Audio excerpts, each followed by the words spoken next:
What up guys, it's Jake and Joe here. We're going to go through our top 10 tips for beginner boulders. Tip number 1, use your toes. One of the most common mistakes we see at the climbing wall is people not using their toes, but instead they use their midsole. This will restrict your movement. It will also give you less traction on the hold. So if Joe was to turn it to the toe, he can pivot. Ooh, look at that pivot. It will also allow you to reach further, so you can go right up onto your tiptoes. Climbing shoes are designed specifically so that you can stand on small holds like this. If you tried to stand on that hold on the midsole, you'd slip straight off. Wouldn't be possible. Tip number 2, use your legs. They are some of the biggest muscles in our body. It's not all about pulling and climbing. Sometimes you've got to push with those legs, okay? So climbing, we want to try and be as efficient as we can. Particularly on a slab wall, we're going to try and use our legs because they can really push us up this wall. So when I'm climbing here, I'm going to bring my weight over and really push up with my leg. I'm not just pulling up with my arm like this, okay? We're not dragging ourselves up the wall.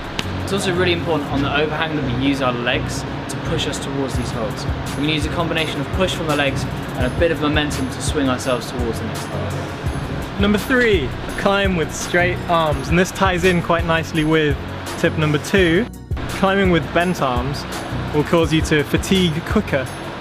If you climb with straight arms, it allows you to relax and you can sort of hang on your skeleton. A good example of this is if you go to the supermarket and you're carrying your shopping bags home, how do you carry the shopping bags? Straight arms or bent arms? That's right, straight arms, because if you carry with bent arms, you're going to be so tired by the time you get home. Tip numero 4, read your route. There's no point finding the start holds, jumping on and just trying to work out along the way. You're going to waste energy, you're probably going to get your hands wrong, which means you're probably not going to get the time. Take some time before you start climbing, have a look where your route goes, try and work out what hand is going to go to what hold before you jump on the wall. It's going to make it a lot easier and you're going to get more sense.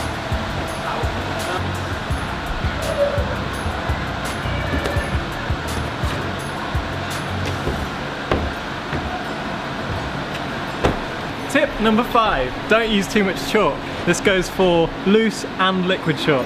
If you use too much, it can actually have a detrimental effect on the traction you have on the holds. This is especially important for liquid chalk. If you use too much, it's going to take too long to dry and you might end up climbing with wet hands. So for loose chalk, if you use too much, it's effectively like climbing on dust. Imagine sliding off slopers with tiny little marbles below your palms. Less traction. Tip number 6, don't be afraid to fail. Part of this, falling is a good thing, okay guys? If you're falling, it means you're trying hard and it means that you're going to become a better climber. If you're not very good at something, you should work on it, work your weaknesses. If you can't hold on to a sloper, work on a sloper. If you fall off, that's fine. It means you're learning how to get better as a climber. If you watch any one of our videos, we're falling off, okay? It's because we're trying hard. Persistence is key if you want to get them sense. Tip number 7, climb with as many different people as you can. Variety is the spice of life. You'll learn a lot more and you'll learn a lot faster if you climb with people that are really good at dynamic moves, really good at slab static moves, really short people, really tall people. You'll learn everything.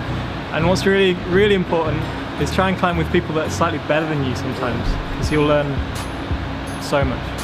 I'm usually really dynamic, so it's good for me to climb with people that climbs a little bit slower and a little bit more statically, so I can learn the way of the static.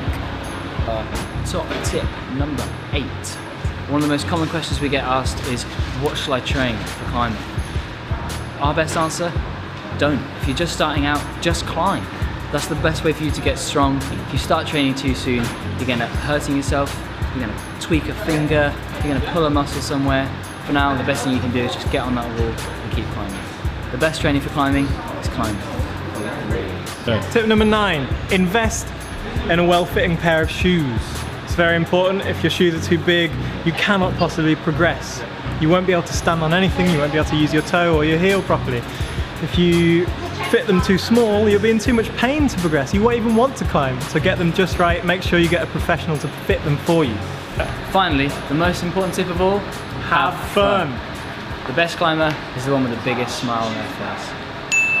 Never gonna give you up, never gonna let you down, never gonna run around and desert you. Go, we're on. Tip number 9. No, Go. tip number 9. Here you go.